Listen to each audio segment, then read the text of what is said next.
Okay, I think we can go ahead and get started for today.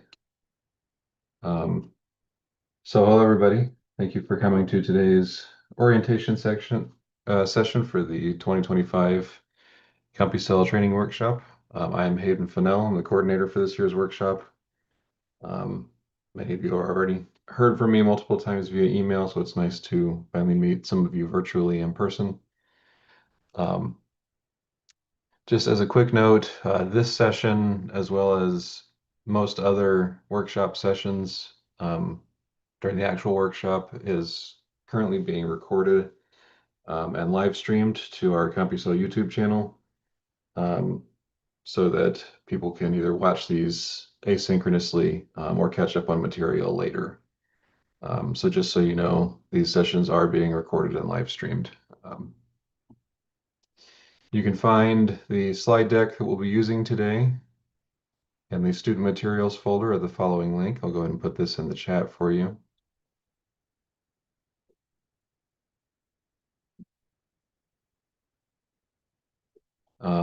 Slides for all sessions, as well as demo code, reference material, anything else you may need over the course of the workshop will be added to that folder as we go along.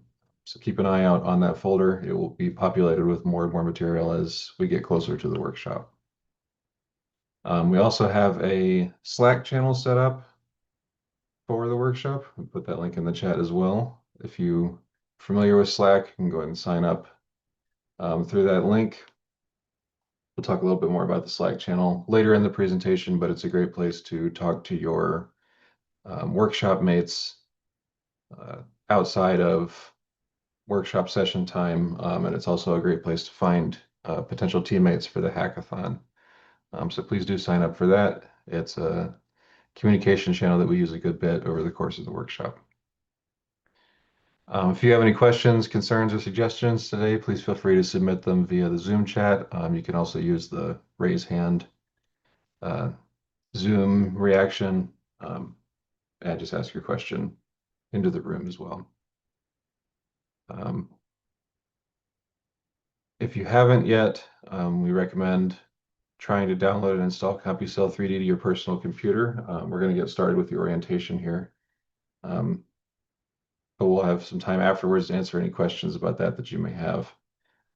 And before we get started, we'd like to thank our funding sources through the NIH and the NSF.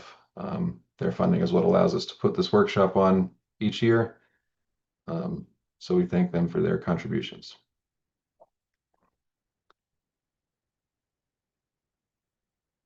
Okay, so again, welcome.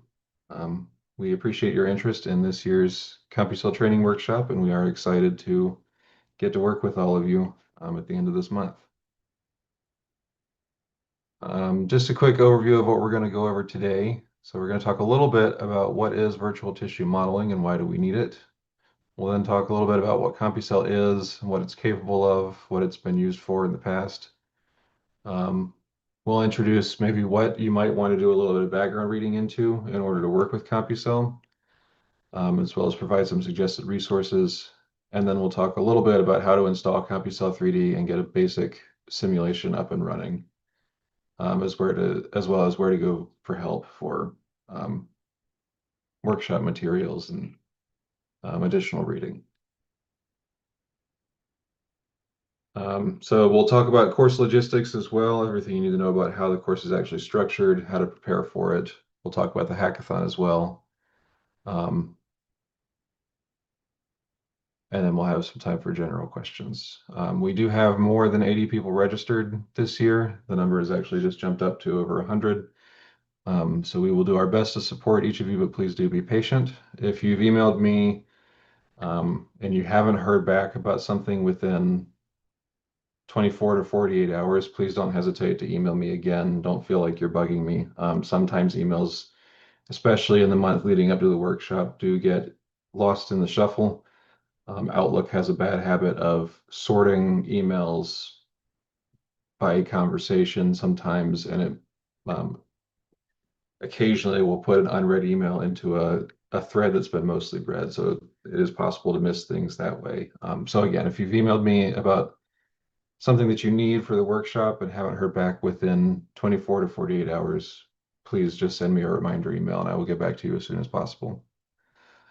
If you have any previous experience using CompuCell3D and you may want to help mentor beginners as a TA during the sessions or potentially as a hackathon project mentor, we would definitely appreciate your help. So if you're interested in helping in that capacity, please contact me at hfennell with 1L at iu.edu.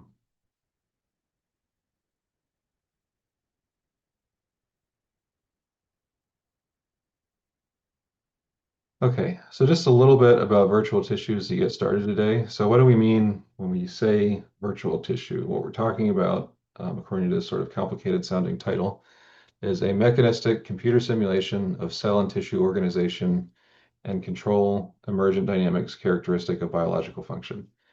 So basically what that means is we are looking at simulations of cell behavior, how cells interact to form tissues, and we look at these through stochastic methods so we can observe emergent behavior of the cells within a tissue.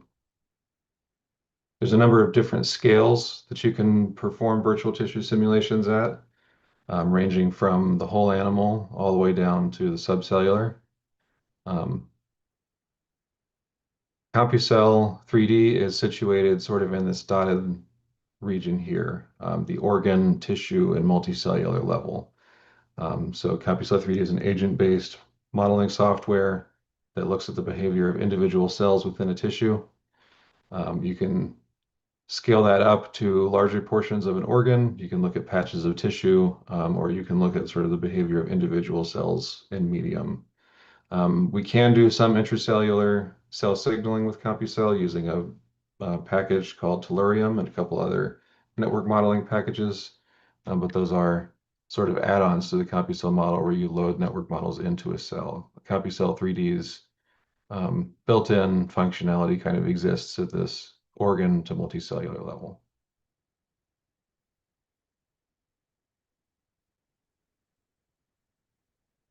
So why use virtual tissues? There's a lot of reasons. Um, But computational simulation is becoming more and more commonly used in biological space over the last several decades.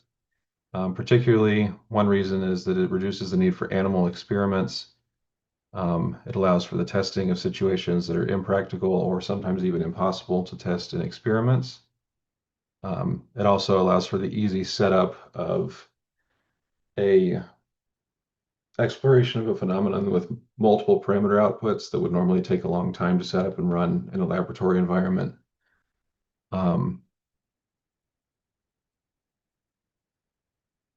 and, among other reasons that are listed here, it allows us to explore contrafactual conditions, maybe not possible in experiment, um,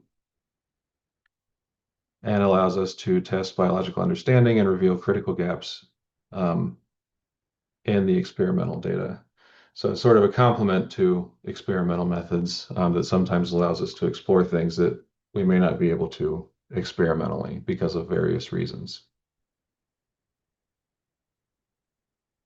What we will actually learn to model in terms of what CompuCell is mainly used for, there's several different areas that we'll talk about over the course of the workshop. So we'll talk about development, how does a fertilized egg organize into an adult over time? How does homeostasis, how does an organism maintain itself? Developmental diseases, so how does failure of that homeostasis lead to different pathologies? We'll also talk a little bit about infectious diseases, how do pathogens and hosts interact, what makes something more susceptible to infectious diseases, and how do they transmit between cells in a tissue. We'll also talk about toxicology, why do certain compounds cause damage, and why do they cause the damage that they do, how do different values for different chemical concentrations cause different outcomes within the tissue that we're modeling. And all of this is kind of building up to this idea of collecting information for medicine and bioengineering. So if we can understand kind of the physical mechanisms behind these different pathologies, how do we control them, and how do we repair damage from them, or how do we create new treatments? and medications to kind of help prevent or at least mitigate these processes and conditions. Just to give a few examples of what CompuCell has been used for in the past. It's a number of different applications and published papers that we see CompuCell used for. In the upper left here, we're just going to quickly go over a few examples. In the upper left here, we have an example of CompuCell being used to build 3D models of polycystic kidney disease, where cysts form on the renal tubules in the kidney. And you can see this one's not animated, but you can see on the right here, this AB, the progression of the development of the cyst as it forms on the renal tubule. In the upper right, we have a video, I can get it to play again, of a tumor growing within a blood vessel vasculature network. The green mass is the cancer cell, or the tumor cell rather,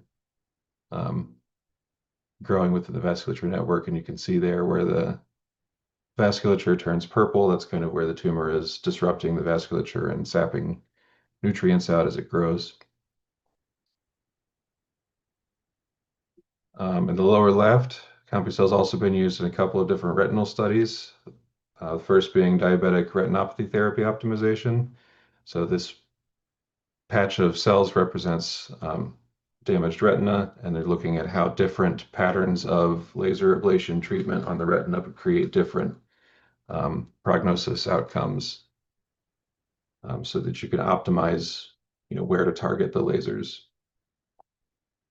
It's also been used in a study of retinal neovascularization. So this is a condition where the vasculature behind the retina actually starts to grow into the retina, which eventually can cause detachment of the retina.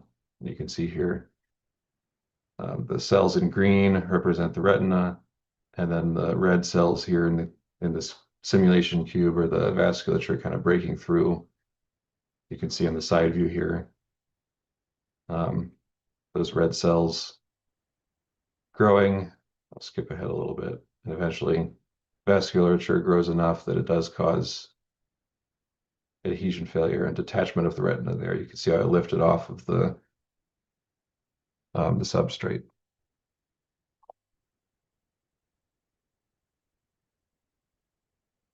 Toxicological studies. So these are studies that have been funded by the EPA.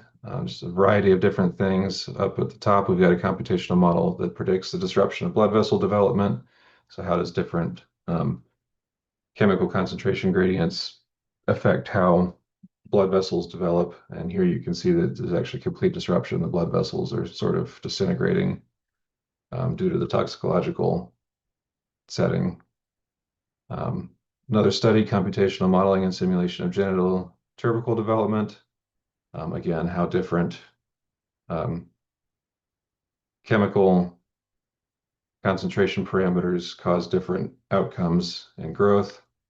And third, we have a computational model of secondary palate fusion and disruption. So this basically during development, the palate fuses together, and disruption of that because of, again, different toxicological problems can result in what's known as cleft palate.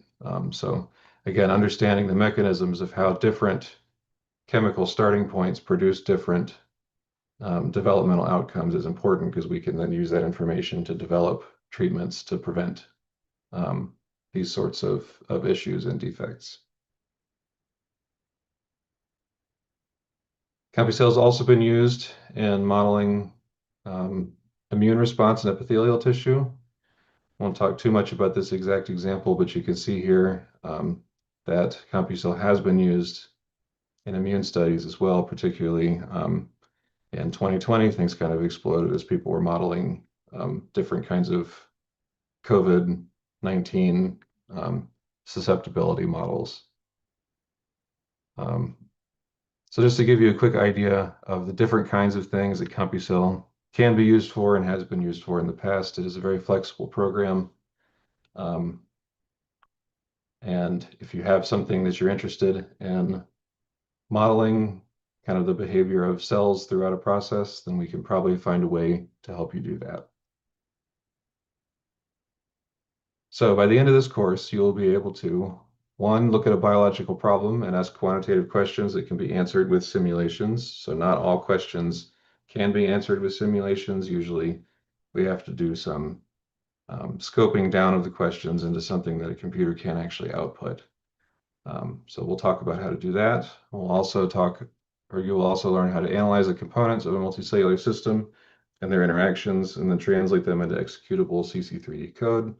So once you have your question stemming from a biological system that you're interested in modeling, you'll learn how to basically set up a simulation to actually represent that phenomenon. And then you'll learn how to build and modify CompuCell simulations using CC3D ML and Python. These are the two languages that CompuCell code is written in, using CompuCell software, and you'll learn how to display and analyze simulation data to derive biologically meaningful results. So once you have your simulation set up, how do we get useful information out of it? And how do we use that information to kind of tune our model and then draw conclusions about the system once we feel that the model is valid?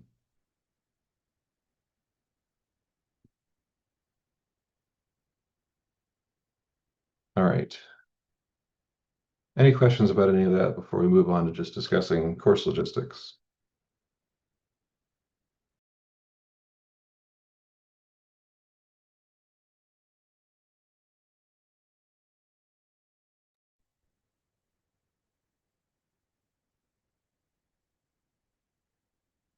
Okay, see something in the chat here. What is TWEDIT for? That's a good question, Van. We will actually talk about that at the end of this session. But quick answer is TWEDIT is a code editor, similar to Notepad++, if you've ever used that, for writing the actual CompuCell code. Player just runs the simulations.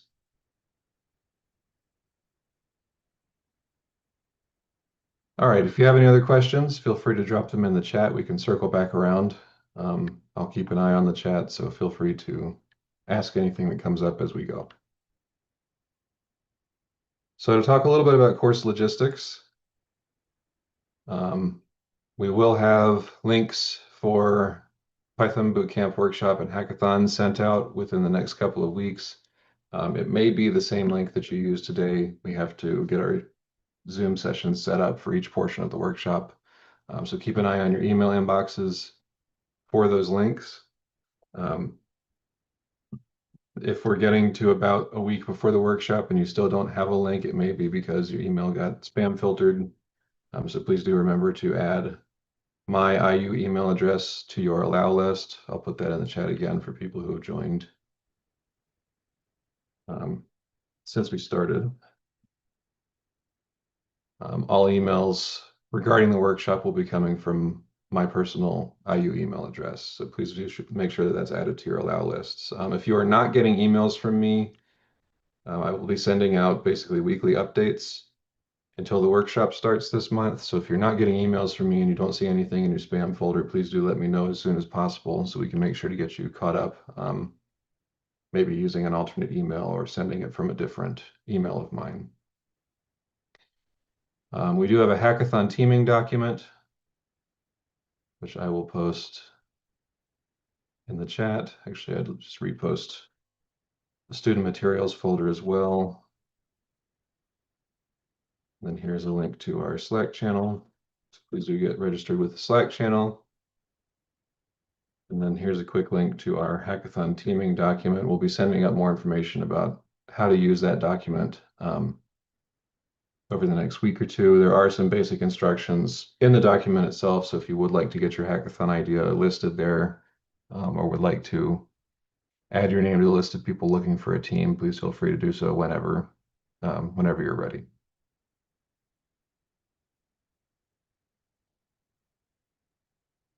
So some Zoom logistics. I think at this point, everybody is pretty familiar with using Zoom and other meeting software. This is kind of an old slide from the early days of COVID when this was all still new to people. But a couple of things to know. The sessions during the workshop will be mostly focused on questions in the chat. So we'll have the instructor talking, and in each session there will be the instructor, myself kind of running the meeting, and then at least one TA to help answer questions in the chat. By default, when you join, everybody's mics will be muted. We can give you permission to unmute if you do have a question that you would like to ask directly to the instructor. But for the most part, we do ask that people put their questions in the chat as they go. We'll have a couple of people monitoring the chat, and if something is particularly relevant or we think that the instructor can provide more useful insight on that, we will break in and have them answer. But we have a number of people in the chat to help answer questions along the way. So we do use the chat pretty heavily throughout the workshop sessions. The other big thing to keep in mind is during the workshop, we highly recommend that you keep your Zoom client updated on a daily basis.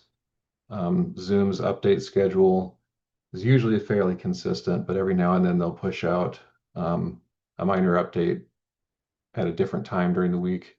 And if your Zoom client is out of sync with the host's client in terms of which version you're running, sometimes certain features get disabled on the client side, or excuse me, on the participant client side. So things like polls, certain kinds of reactions like raising hands, weird little things like that sometimes get disabled if your Zoom client is not the same version number as the host.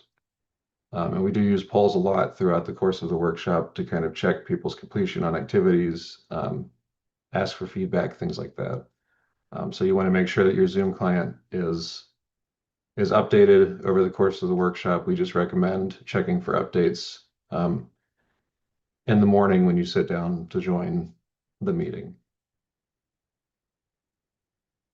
And we will be providing all videos and PowerPoints for you to review if you miss any materials. It's perfectly fine if you can't make a particular meeting. We know people are joining from all different kinds of time zones and have different kinds of personal and life responsibilities as well. So all sessions will be available for you to catch up on through the YouTube channel. We'll make sure that the links are sent out at the end of each day for each of the sessions in our evening update email.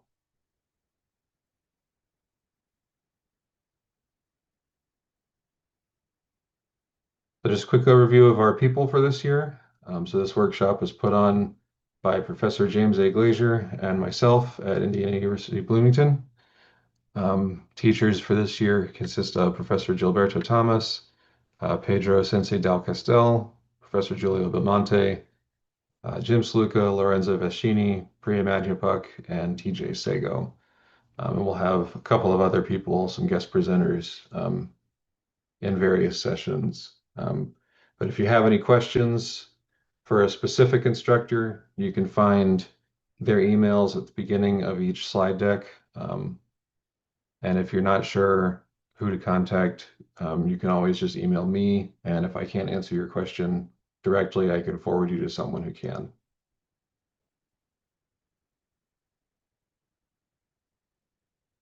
Daily schedule for the course. So these are sort of long days. We've shortened the schedule a little bit from previous years if you've attended before.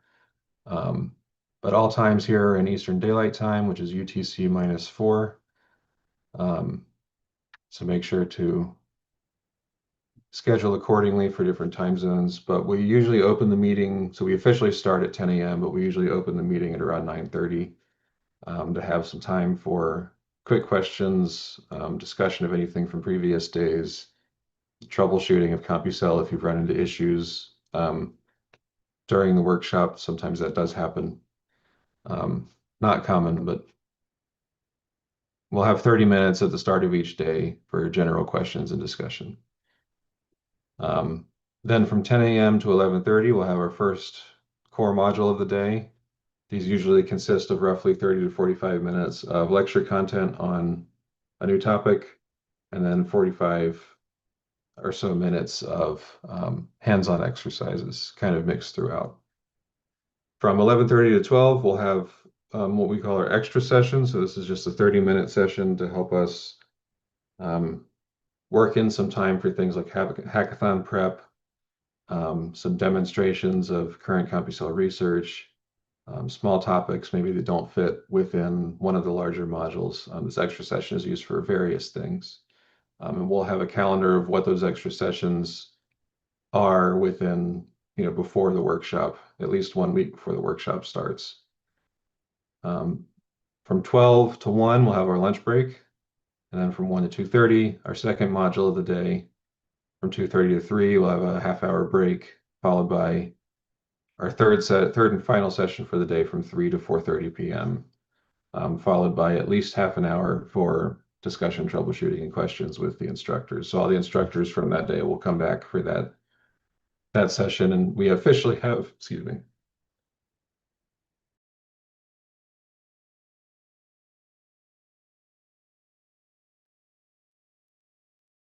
We officially have half an hour scheduled, but we usually stick around a little bit longer than that. If anybody has any like bigger troubleshooting issues or long questions that they'd like to ask, that time is relatively flexible.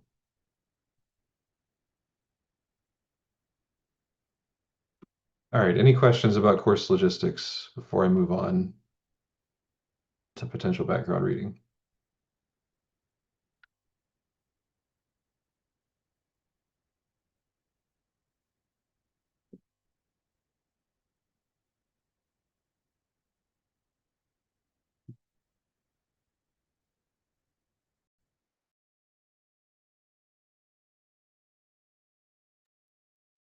Okay, so again, feel free to drop questions in the chat as we go, and always feel free to email me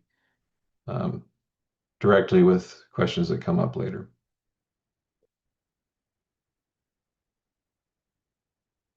All right, so I'll talk a little bit about some potential background knowledge and reading that you may want to spend a little bit of time on in advance of the workshop. Everything I'm about to talk about is sort of considered optional, and it looks like there's a lot, so don't freak out when I get started here. These are just some suggestions if you are interested in filling in some of your background knowledge if you have time before the workshop.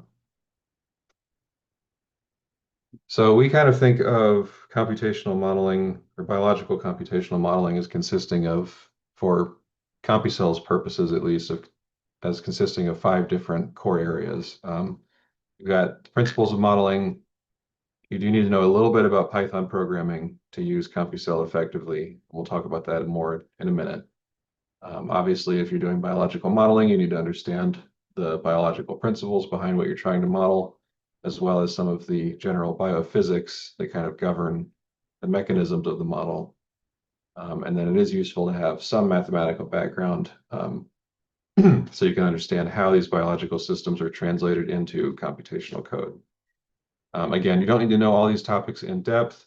Nobody comes to computational modeling knowing everything they need to know to get started. Everybody comes from pretty different backgrounds, so we understand that some of these areas may not be your area of expertise, but it is useful to know a little bit about all of them. And that's kind of what this course will do as well. We'll introduce you to these various areas. So some things to think about for background principles of modeling. So the purpose of these slides, and you can find these in the slide deck in the student materials folder, again, if you'd like to review some more later. Purpose of these slides is just to give you a list of things to consider, maybe put on the back burner before the workshop. The idea here is if nothing on this slide looks familiar to you, then it may be worth spending, a couple hours just reading up on some of the sources that we'll provide here at the end. So you don't need to understand all of these things in detail, but it is useful to look at them in advance so that you're at least familiar with some of the terminology that's used. It'll make things a little bit easier during the workshop because the sessions will move a little bit quickly. So background principles of modeling, some things to think about is, like we talked about a minute ago, how to define questions that can actually be answered by models. How to select meaningful variables and parameters to kind of give starting points for those models. So basically how to look through literature, maybe how to look through your own experimental data and determine what parameter sets you'd like to use for your model, and then how to tune those as well. Um, how to decide which components of a system are important to include. So typically when you sit down to do a computational model, you're not building a one-to-one exact representation of the system. You have to filter down which components of the model you actually need in order to answer the questions that you're setting out to answer. How to understand the limitations of models, what can they show us, what can't they show us, understanding the assumptions that go into sort of the inherent abstraction of the modeling process, and then how to do kind of model validation and falsification. So how do we know that a model is showing us what we think it's showing us? Again, we'll talk about all of these things in a little bit of detail during the workshop. But if you've never done any modeling before, it may be useful just to look into some resources of kind of the general modeling process. And we'll provide a couple here in a minute. So background Python programming. This is kind of the big piece for the workshop because you will need to interface with Python a little bit over the course of the class. CompuCell code is written in a combination of XML, which is a markup language. That one's fairly easy to learn, and Python. So if you've never done any Python programming, we highly recommend that you attend our Python bootcamp on July 19th. If you can't attend in person the Python bootcamp, those videos will be available on YouTube a couple hours after we finish with the class for that day. So you'll have about a week to review those videos if you're not familiar with Python at all. Our Python bootcamp is intended to teach you exactly what you need to know and nothing else. Python is an extremely well documented programming language at this point, but sometimes that can be a double-edged sword because when you're just trying to learn from the start, there's so many materials out there that it's hard to find sort of exactly what you actually need. So our boot camp will filter out a lot of that and just teach you what you need to know for the class. Couple things you may need to know. Again, this is sort of if you've never heard of any of these things before, then we recommend that you do a little bit of Python prep, either come to our boot camp or look through some of the resources that we'll send at the end here. But you need to know about basic syntax and indentation. We have here the classic example of understanding the difference between the double equal sign and the single equal sign, which we will talk about in our boot camp if you don't know what that means yet. You need to know how loops work, how they're controlled by Boolean logic and conditionals. Understanding object types and inheritance is not super, understanding it in detail is unimportant, but CompuCell does use inheritance, so it's important to know kind of what that is, as well as lists and dictionaries, the self-doc class, and how to write your own methods, and kind of how methods control the attributes of objects. Again, so you don't need to know a lot of Python, but you do need to know at least sort of how to read it. So again, if you've never used Python before, or if you feel like you just need a refresher, we recommend that you come to our bootcamp or at least watch the videos after the fact. So background in the biology area. Some useful things to know is what are cells, what do they do? Obviously, we'll be modeling a lot of cells. If you've never worked with cells before, it might be good to, read the Wikipedia article on cells. How do cells generate forces? How do they move around? So here on the right, we have this cell walking cartoon diagram. Kind of shows the process of a cell walking along a substrate. This final point here, how do biologists represent information, is also a big one. So these cartoon diagrams generally have a lot of sort of standardized representations of different things. So understanding kind of how biologists have agreed to display this information can be very useful because we will be referring to a lot of these cartoon diagrams in our modeling projects. Some other things, what is cell polarity? What is planar cell polarity? How do they differ? We'll actually have a session on that in our advanced week with Giulio Bamonte What is the extracellular matrix? How do cells communicate? Again, just sort of a list of things to think about um, and potentially read into if you've never seen any of these ideas before. We know some people come from a more traditional mathematics background or from a physics background. My background is actually in materials science, so people come from all over the place. But you don't have to be necessarily an expert in biology to be able to write useful biological simulations.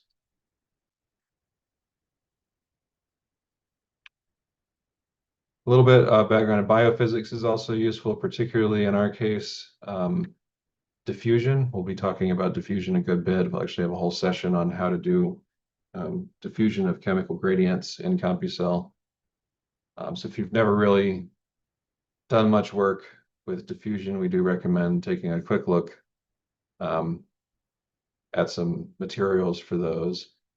Understanding things like the ideal gas law and spring models.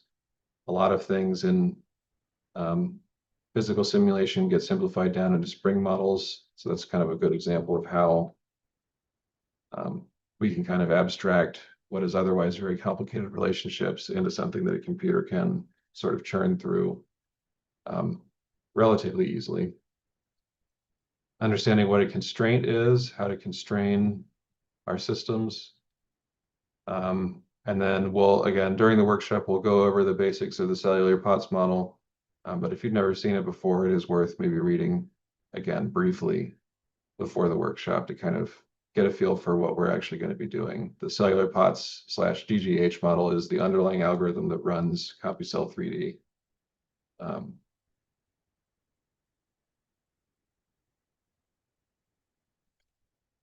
So then a little bit about mathematics. There's a good bit on this slide.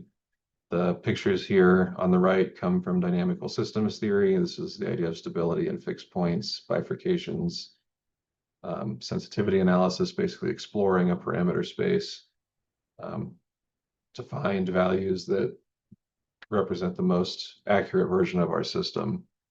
But the other big piece that we'll be working with CompuCell during the workshop is first order ordinary differential equations and rate laws. That's probably the biggest thing. If you've never really worked with differential equations before, that's where you may want to brush up a little bit, just to kind of understand the underlying mathematical principles behind how biological systems are turned into something that a computer can actually run.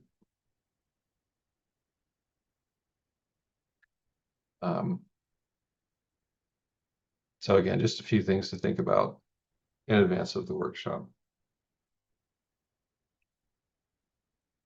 We do have some resources, suggested resources here for each of these areas.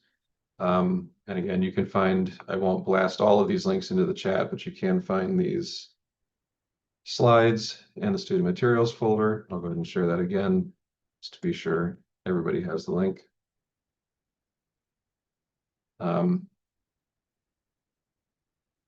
For our principles of modeling, we have a paper for the 10 simple rules for your first mathematical models that we think is very useful for people who are just getting started in modeling. We also have been working with a group at Purdue, the Embryo Institute, and developing an online textbook for a lot of this material. So if you'd like to learn more about our workflow for developing computational biological models, you can check out actually the first module of that course online with the following link. For learning Python, the Python organization's own tutorial has been getting better and better. We think that it's a good resource, and I believe that if you can work through the first 4 or 5 sections, it's a pretty good overview, and then it starts to get into kind of more complicated material. I need to double check the latest version of the tutorial and see where that cutoff is for our purposes, and I will let people know.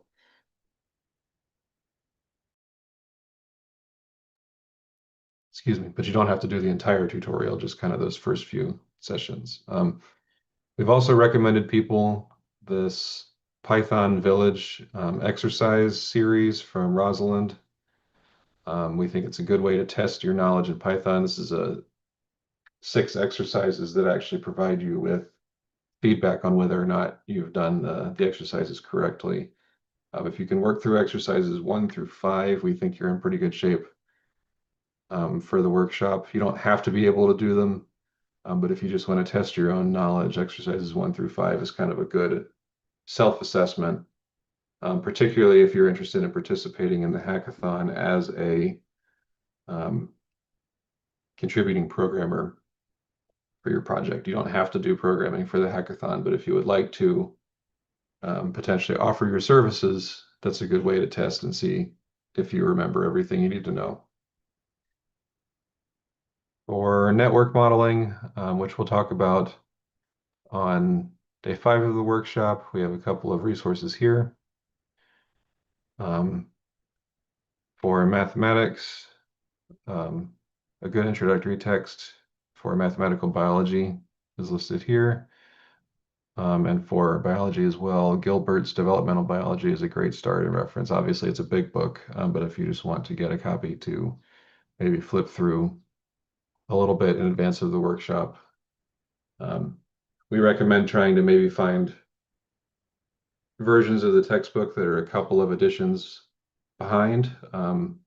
Those tend to be a lot cheaper, especially if this is something that you're just exploring for the first time and not sure if you're going to do long term. The core information in the books doesn't change a whole lot with each edition, so you can usually look into older editions and still get a lot of the same basic training, especially in the earlier parts of the book. Same thing here with our recommendations on these biophysics books. And if you're interested in learning a little bit more about the history of CompuCell, the introductory paper from 1992 is actually a great place to start because it walks through the underlying model of CompuCell with the cell sorting example. And again, all these links can be found in the slide deck in our student materials folder. If you find any other sources that you think are particularly useful along the way, if you are doing some background research before the workshop, we always appreciate you to send those our way. We can consider adding them to our resources folder in the student materials Google Drive. So any questions about that before we move on to resources? Again, we're not trying to scare anybody off here. We will cover everything that you need to know to use CompuCell during the workshop. The point of this, again, was just to kind of give you an idea of some of the things you may need to know if you intend to do computational modeling professionally after the workshop. So just a quick review on some of these topics can be helpful. Even if it just means that you're more familiar with the terminology used, that can actually go a long way to lightening some of the load during the workshop if you're completely new to any of these areas.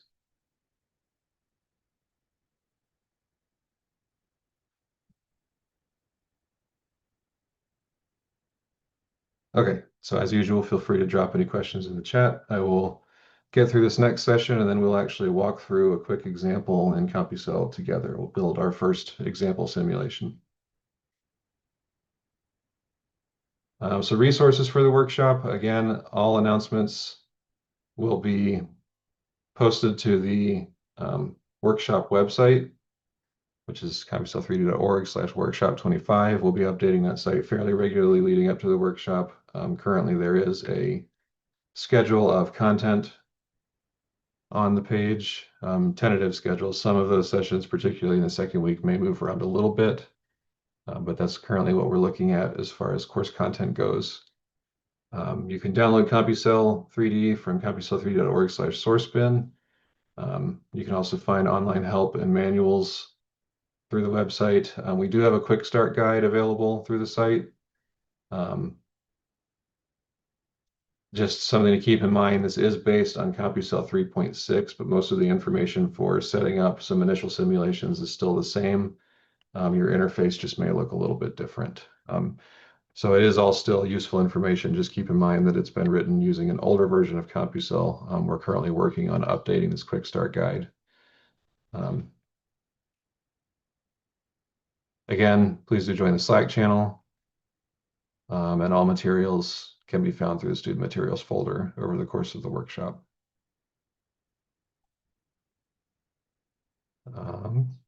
So I've already talked about the Slack a good bit, but for anybody who joined maybe a little bit later, we will be using our Slack channel for asynchronous communication outside of workshop sessions. We usually have a couple of people checking in on the Slack channel each evening, but it's also a place for you to engage with other workshop attendees, have conversations, maybe work on forming hackathon groups if you're planning on participating in the hackathon. Slack is available in a semi-permanent style after the workshop. Usually we have about 60 days before the free version of Slack starts removing features. But you will have access to at least all of the conversations for a while after the workshop. So you'll be able to download anything that was talked about after the workshop for at least a couple of months. We have some quick reference guides. We recommend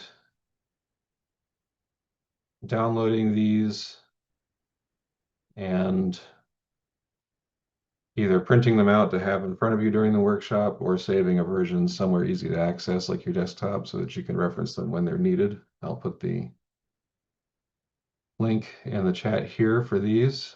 We've got one on basic Python functions that you may need a refresher on, one on CompuCell3D, cell properties and functions, and then one on Tellurium, which is our network modeling language, which we'll be using towards the end of the first week of the workshop. To learn a little bit more, we have our readings folder, which I will post in the chat as well.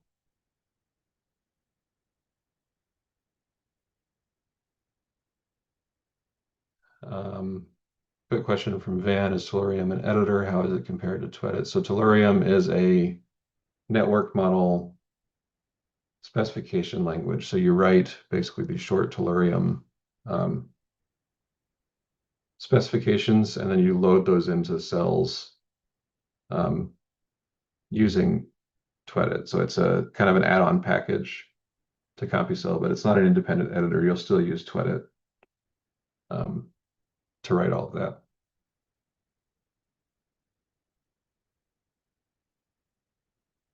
And again, we'll go over that during the workshop.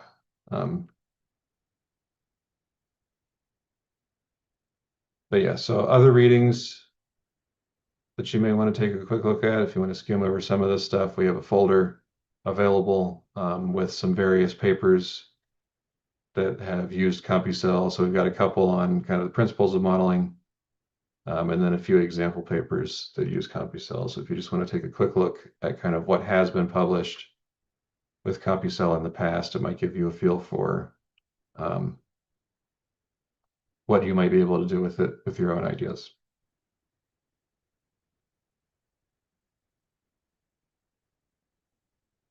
All right, so a little bit about Hackathon for those who are interested in participating. In our Hackathon, we think that the Hackathon is a great way to kind of put your skills to work.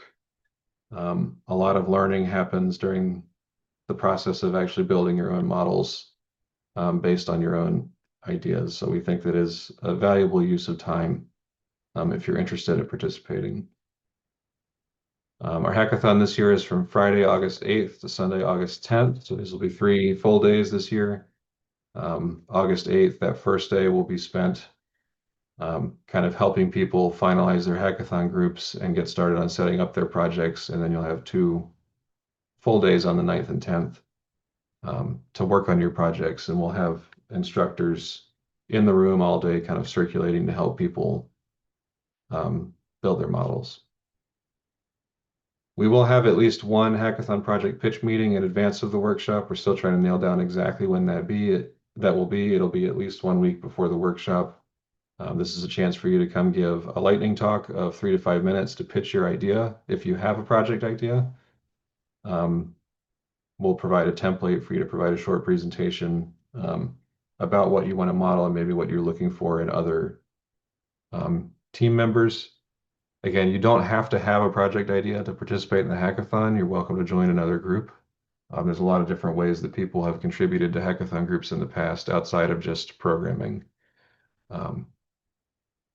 So this makes it sound like we will select a list of acceptable projects, but what we mean here is that if you have an idea that maybe you feel is too big for a 3-day hackathon, we can help you scope that down into something that is approachable. We like everybody to have a working prototype of at least some component of what they're trying to model by the end of the hackathon. So we can help you kind of wrangle your idea down into something that is achievable in those 3 days. And we're happy to help provide feedback about whether or not we think something is, whether CompuCell is appropriate for what you're trying to model, basically. Or maybe put another way, how we can, if CompuCell is not directly appropriate, maybe how we can rethink your system so that CompuCell can be used to model some component of it. We are available to help organize teams. Teams are generally self-selecting and self-organizing for the most part. But we are perfectly happy to help people find groups or to help people with project ideas find teammates. So we can help suggest teams if you have maybe some things you're interested in modeling but not sure which group to join, or if you're having trouble finding people to work on your project with you, we can help put you in contact with people who may be interested in what you're modeling. So the actual hackathon structure is fairly loose. We'll have check-ins in the morning and at noon with the whole group. So for the most part, you'll be working with your project group in a breakout room in the main Zoom during the hackathon, and then we'll have everybody check in the morning and let us know maybe what help they need, where their model is, and what assistance they might need for the day. And then at noon, again, we'll have everybody come back and kind of do the same thing again, give us a quick check-in, let us know what you need, maybe who you need to talk to. And then we have an evening report each day kind of before the instructors sign off for the day, so that we can have feedback for you the next morning. We do leave the Hackathon Zoom open basically all day, so you can continue working with your group in the official Zoom room, and usually I will pop in and out to check in on people in the evening. We do have everybody give a very short oral presentation of your model at the end of the day on Sunday. This is just a kind of chance to show off what you accomplished during the hackathon. Again, our final prototypes look different depending on what your model is. So again, this is not like show us your completed and working paper publication ready model. We just like, you worked very hard for 3 days. We like everybody to have a chance to show what you built. And then post-hackathon support is available with the CompuCell team if you are interested in continuing to work on your model, either as a potential publication or as a thesis topic, or even if you just want to kind of continue this for your own learning. We are happy to continue to meet with you and help with those models after the hackathon. If you think you might be interested in running a hackathon group, but you're not sure exactly what you want to model yet, we always recommend reproducing existing models as an option. That takes some of the heavy lifting of formulating the core idea off your hands. So we do have a list of papers that we think are good candidates for replication in CompuCell, if you'd like to use any of those for inspiration. And again, you can post your ideas to the Slack channel. You can add your ideas to the shared teaming document, which I'll post again here. And this possible reproduction project ideas can be found in the Google Docs student materials folder. There's a subfolder for Hackathon, and the document is in there. And again, you can get the links from today's slides. So hackathon expectations, basically all we expect of participants is if you are interested in leading a project group, we like people to come in with at least some idea of what you want to model and why, so the motivation behind what you're trying to do. And if you're interested in joining a project group, it is useful to have some kind of shareable description of yourself and your skill set or background. It's perfectly fine if you're a beginner, but just having some idea of where people are coming from in terms of um, what kind of background they have. If you're more of a biologist, more of a mathematician, if you have a lot of programming experience, that's good to know. Just something for us to help kind of team people up. And as far as expectations you can have of us is we will be available for questions and assistance throughout and after the hackathon. We won't necessarily be available 24/7 throughout the hackathon, but we will be as available as possible, especially during the actual active work hours during the day. Um,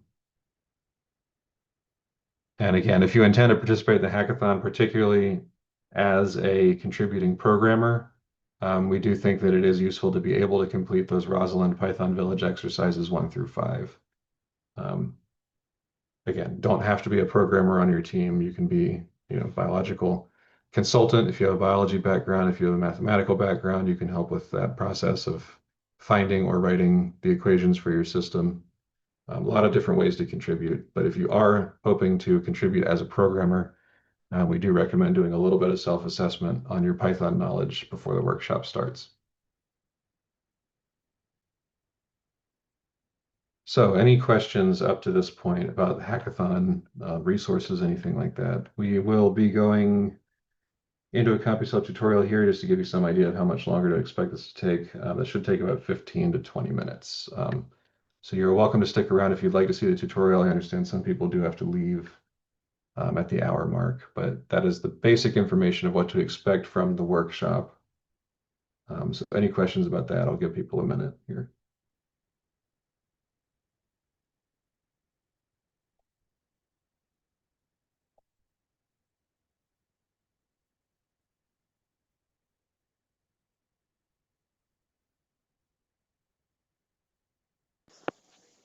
Hi, Hayden.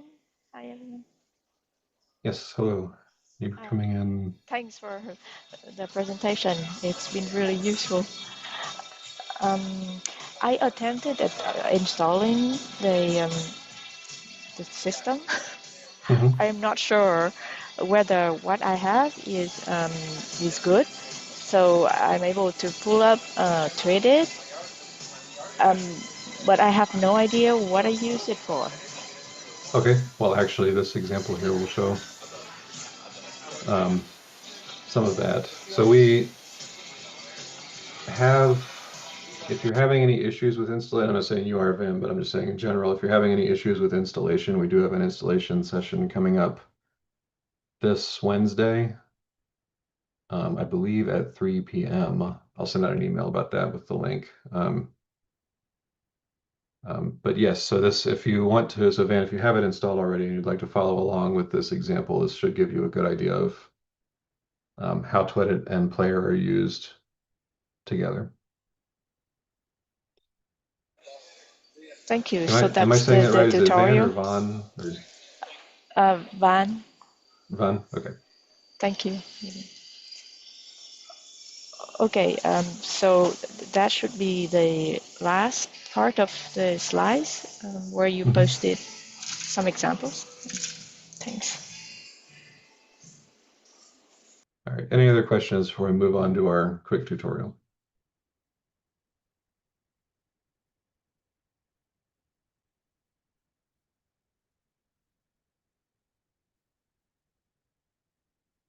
Okay. So again, feel free to drop them in chat or shoot me an email if you have any questions or concerns about anything that we've talked about so far.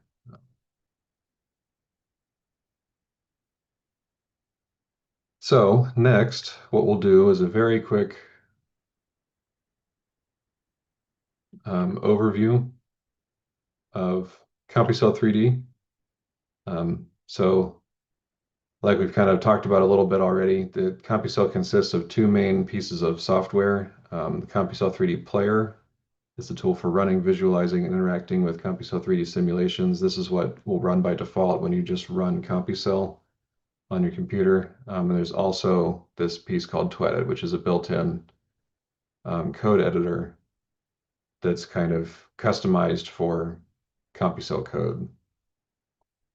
These two things do talk to each other, but they kind of run as two different pieces of software on your system.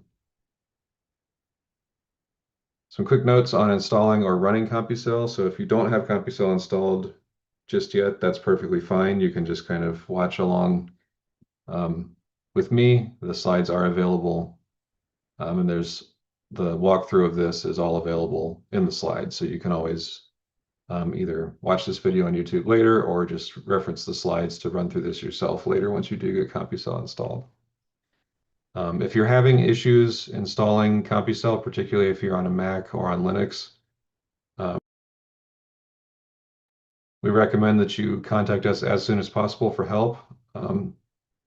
We can't guarantee that we will have time to troubleshoot issues during the workshop. Once the workshop sessions start, things do tend to get pretty busy, so we don't have a lot of time, at least during the sessions, to help people with issues with their CompuCell installation.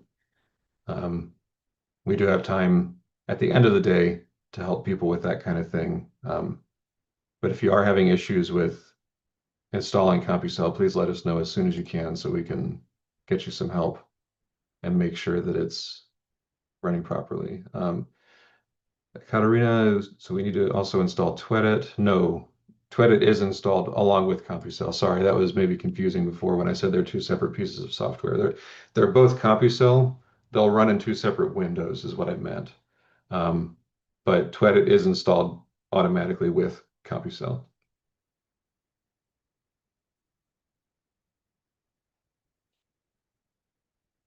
Okay, so some couple of notes about installing CompuCell. This slide is actually out of date. We are currently on CompuCell 4.6. There's actually a new release coming out of 4.7, which is already listed on the Windows SourceForge download file.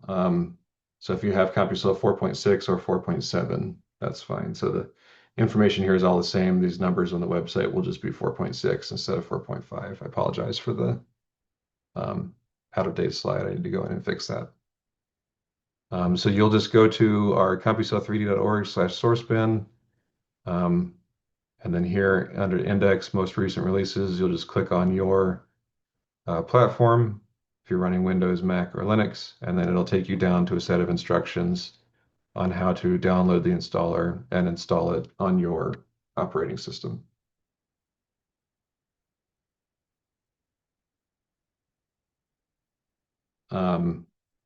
So with the latest versions of Windows 11 and Macs, you'll need to specifically allow installation or run it as an administrator.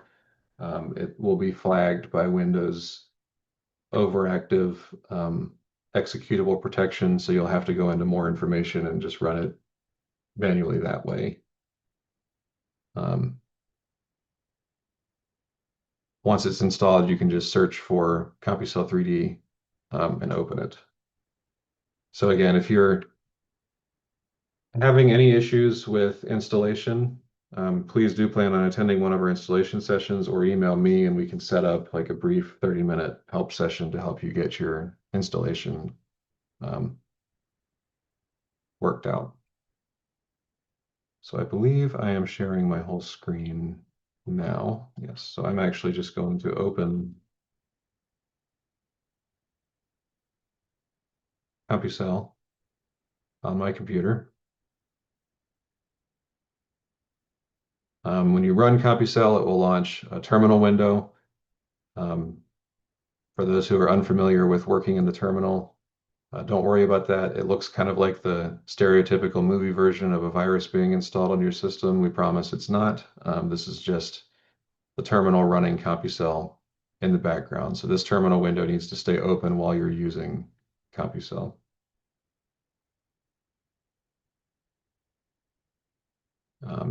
It may take a little bit of time to launch the first time you run it, particularly if you've restarted your computer lately. But when our terminal commands finish, you'll be greeted with player. Don't worry too much about these warnings here about did not find VS in registry. What that's saying is that it didn't find Visual Studio Code. There are some integrations with Visual Studio with CompuCell. All that's saying is basically you don't have Visual Studio installed, so don't worry about those warnings. So here we have CompuCell Player. This is our basic simulation window. And at this point, I think I can do split screen.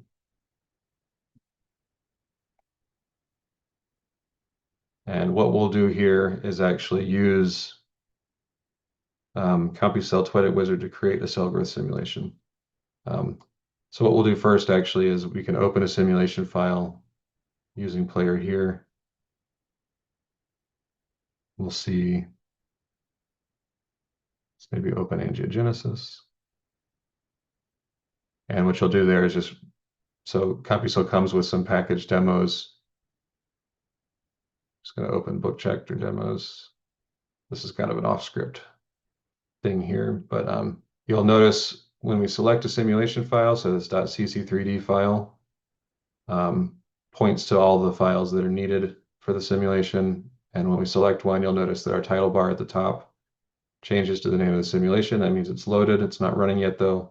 So we need to hit play to run. And then it will begin running our angiogenesis simulation. So this is vasculature network formation from an initial clump of cells.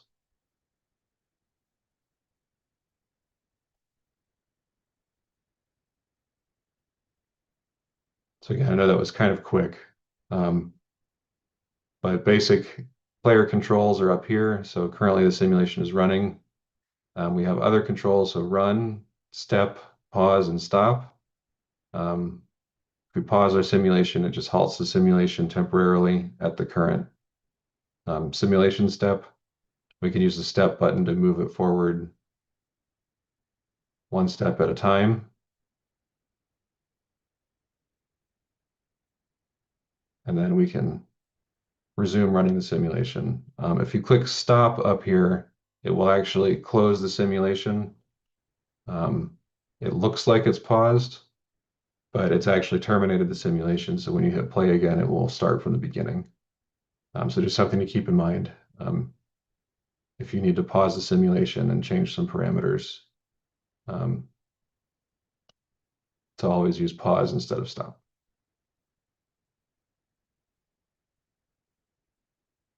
So that's player. What we want to do next is launch Twedit.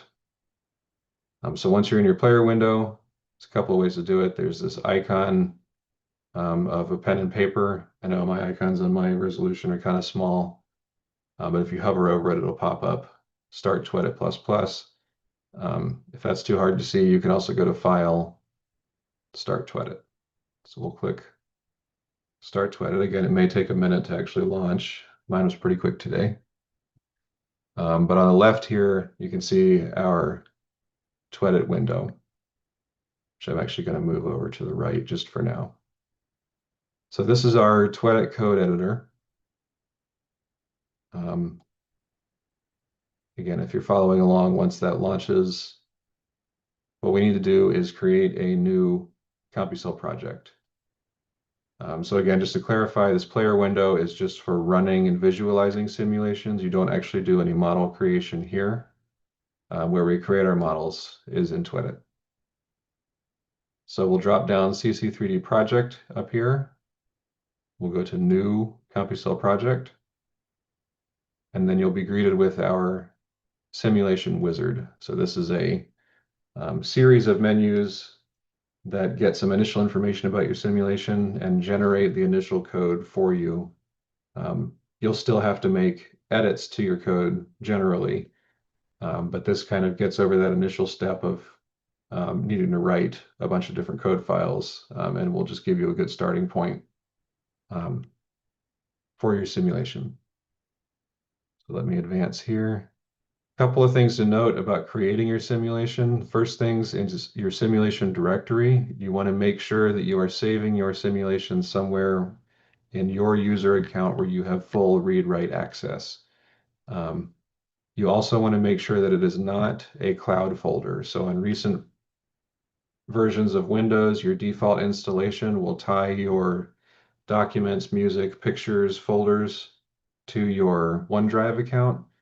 If you try to create a simulation in a OneDrive account, it will often cause issues because it's trying to sync while it's trying to run the simulation, and you often don't have complete read-write access control over those directories, at least not in the way that CompuCell needs it. So you want to make sure that you're saving it to a local folder somewhere on your computer where your user account has full permissions.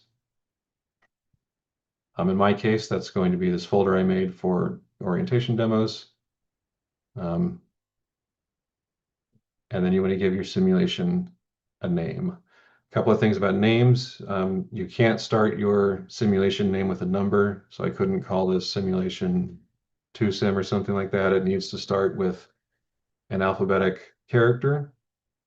And you also want to avoid dashes, periods, and spaces in your simulation name. All of those will throw errors because because CompuCell doesn't know how to parse the name correctly because it will view spaces and periods as delimiters. So you want to give it a name. We'll call this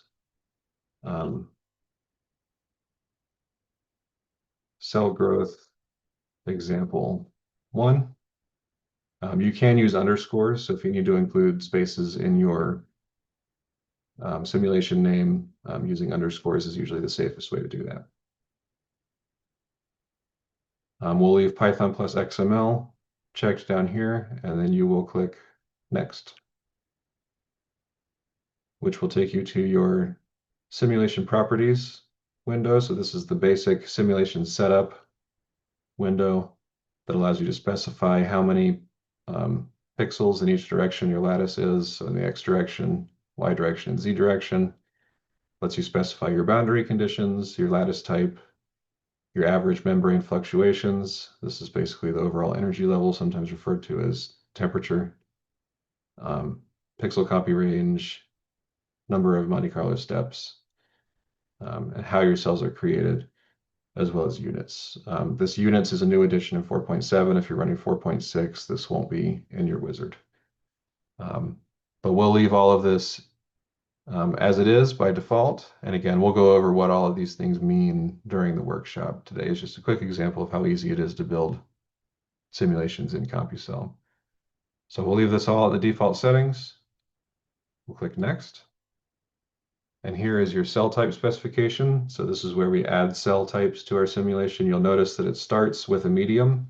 Every simulation must have medium as kind of the base cell. This is what the cells actually move around in. And then we want to add 2 cell types. So we'll add cell 1. And then down here, we'll click Add. And you'll notice once it's added, it moves up into the table here to show that it's been successfully added. And cell 2, you can also just press Enter to add that to your cell type list. So for this simulation, we just want 3 cells, medium, cell 1, and cell 2. So medium is actually not officially a cell. Again, it's just the medium in which the other cell types are sitting. So we'll click Next. And then here we specify cell properties and behaviors. Sorry, I'm realizing my slides are a couple slides behind. What does freeze do? So that's a good question. So back here, what freeze does is when you add a cell, sorry, I didn't mean to click that. When you add a cell, you can click freeze, and what that basically does is it prevents the cell from moving. So if you need to set up walls or if you just want certain cell types to not move in the simulation, that's what freeze does.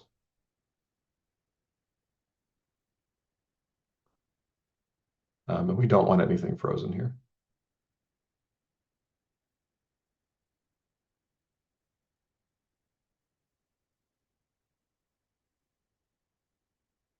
We'll click next. And then here's where we select our actual cell properties and behaviors. So this is where you're choosing which cell behavior plugins are going to be added to the simulation. So for our example, we're looking at cells that grow and divide. So we need our cells to have variable volume, they need to grow, they need to stick to each other, and then again, they need to divide as well. So for that, for the stick to each other, we're going to click on contact plugin and adhesion. In order to have variable volume, we want volume local flex. And then we want growth and mitosis. And you'll notice here that when I clicked growth, the volume and surface options narrowed down. They're only compatible with volume local flex. So sometimes it's a good idea to walk through your behaviors first and then pick your constraints and forces. So we need contact, growth, mitosis, and volume local flex.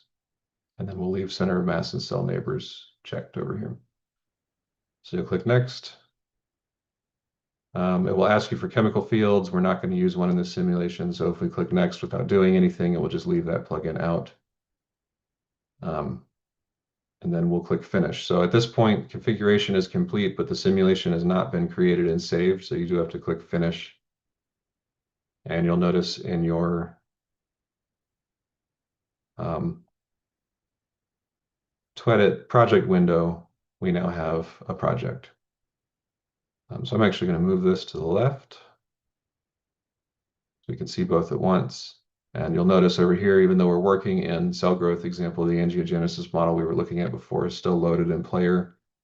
So this is what I meant earlier by these are kind of two softwares that talk to each other, but aren't,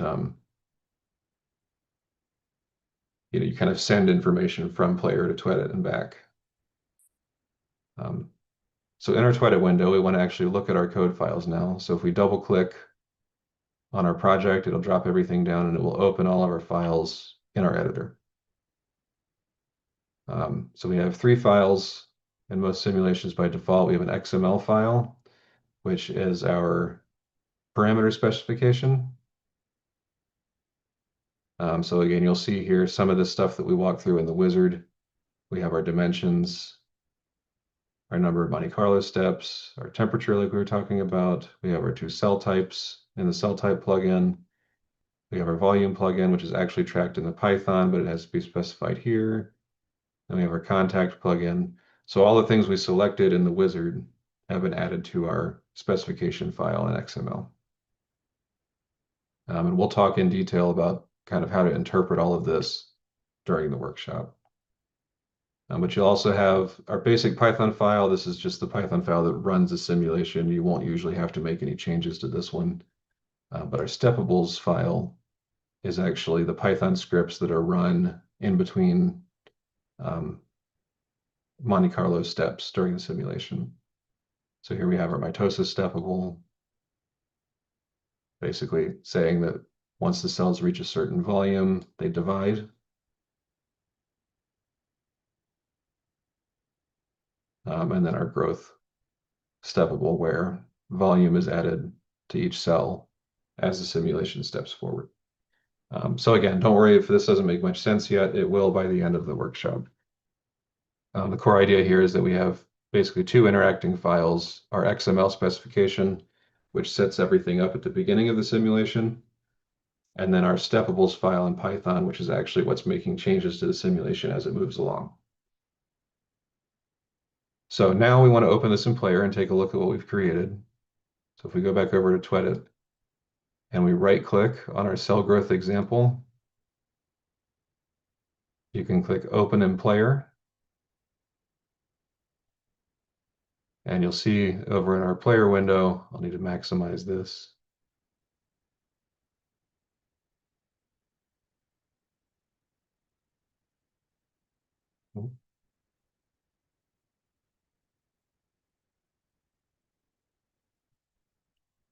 Okay, that wasn't supposed to happen.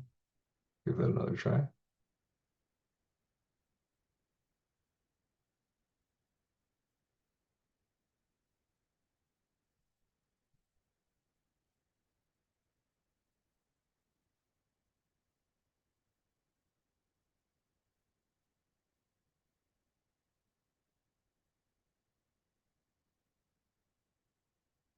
Hmm.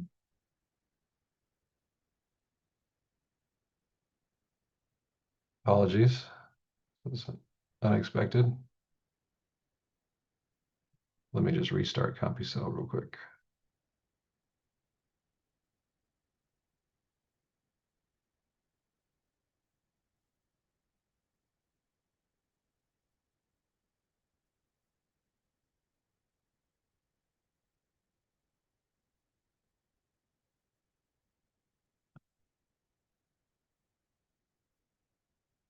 So let me just try to reopen this cell growth example.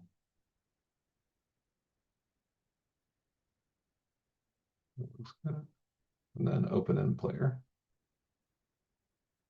There we go. Okay, not sure what that issue was. It might have been conflicting with the other simulation that was loaded. So apologies for that. So you can see here that our cells started just as a big blob, and now they are growing and dividing. If you focus in on any specific region, you'll see that as the cells reach a certain size, they split and divide. Um, so as the simulation is running over here in our model editor, you can actually drop down your plugins um, and make changes to them in real time. So let's say we want to make the temperature or the fluctuation amplitude of our simulation higher. Let's make this say 50. You'll see the cells become much more chaotic and frazzled.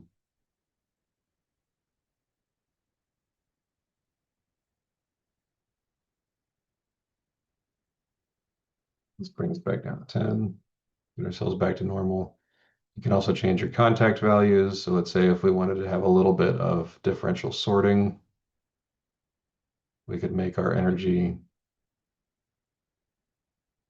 between the two cell types higher. And you'll see the cells now want to group with like cells, so they start to sort into cohesive patterns. There's a number of different things you can modify here as the simulation is running.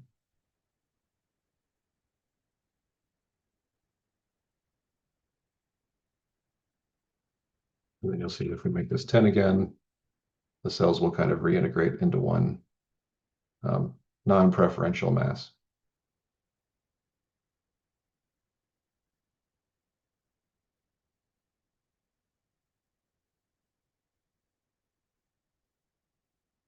All right, so let's see. And that actually is basically it for our first simulation. Again, the slides here are available online, and they have all of the instructions to walk through what we just did if you'd like to try it again on your own time. Go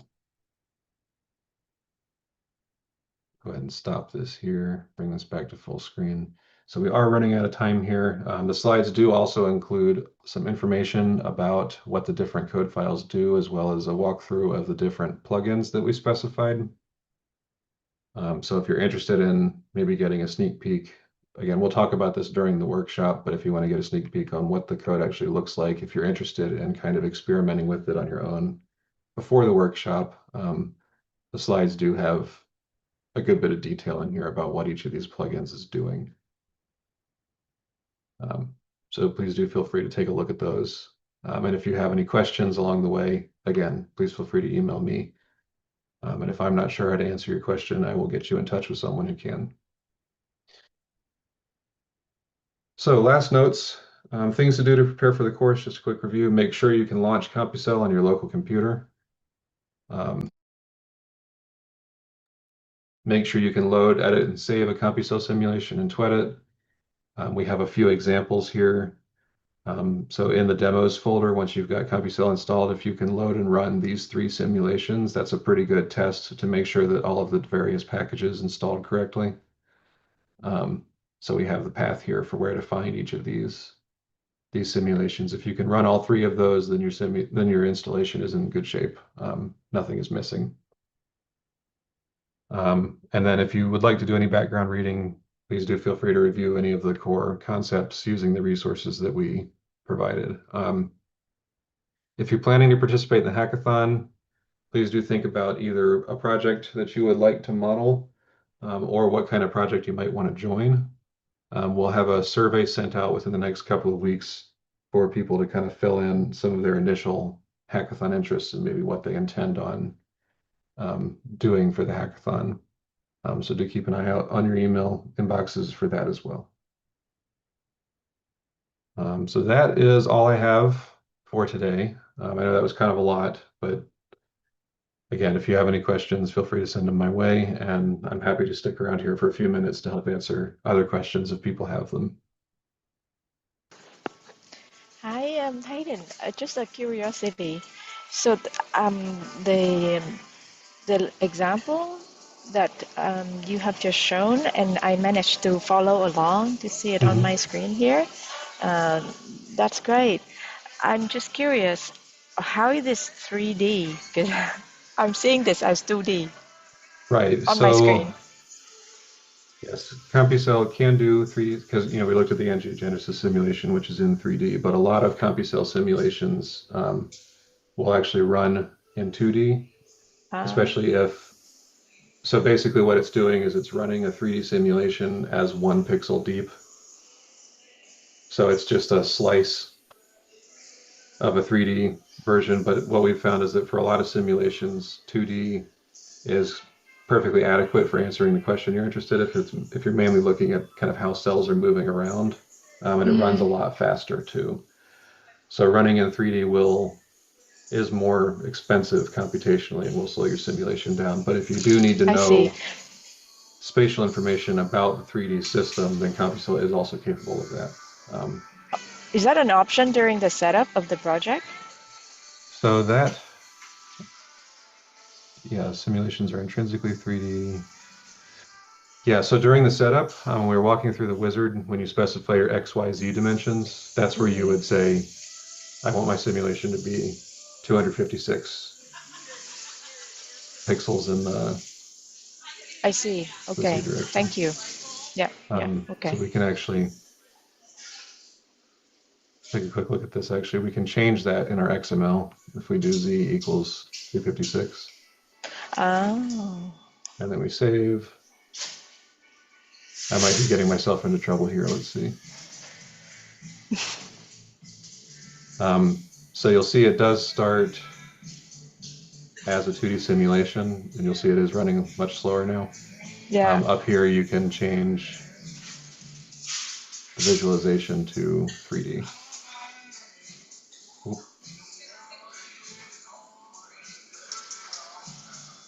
Okay, yeah, here's the problem is I didn't I specify see. my, Thank you. That's so cool. yeah, so let me run this again. Yeah, that's the It's still one just running as pixel one in because in my depth. In depth. initializer, I didn't, But I can follow that. It needs to make other layers, right. so it'd be slower.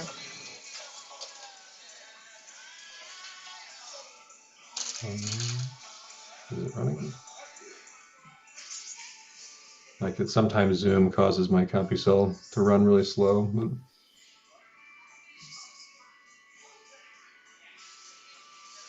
But anyway, yeah, that's to answer your question. It's intrinsically 3D, but our example is Yes. just running one layer of cells.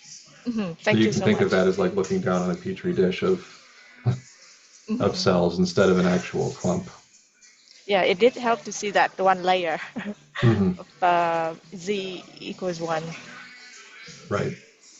Thanks. Yeah, and we'll look at a kind of a combination of a lot of the examples we look at in the workshop are 2D just because they run faster and they're a little bit easier to set up, but we will have a couple examples of a 3D simulation Hmm. um, in our workshop for you to work with. So Thank you.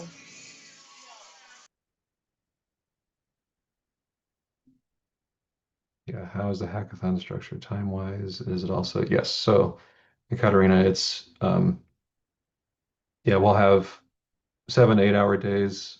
You'll have check-ins in the morning and at noon, and then the rest of the time you'll spend just in big time blocks working with your group. Um, we'll send out a more detailed schedule of the hackathon um, structure with our survey in the next week or so.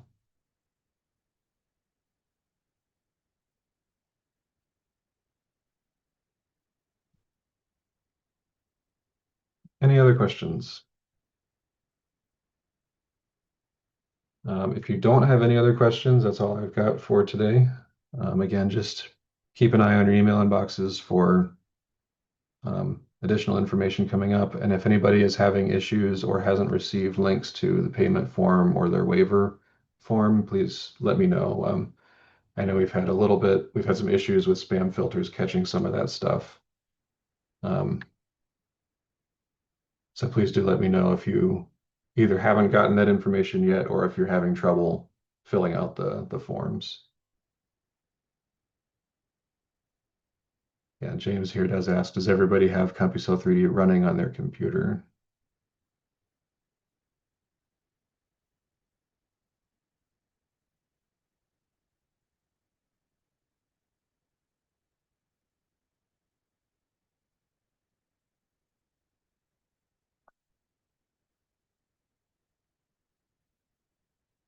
Okay, good. Um, yeah, so again, if you don't have CompuCell running yet, we do recommend you try to install it. If you're having issues with the installer, we have some help sessions available. I'll be sending an email out with the time and Zoom links for those later today. Um, if you can't make those, please do feel free to email me and we'll set up a one-on-one meeting to get your installation working. Um, or if you just want help installing it, you're welcome to come to the installation sessions and we'll walk you through the process there too. So,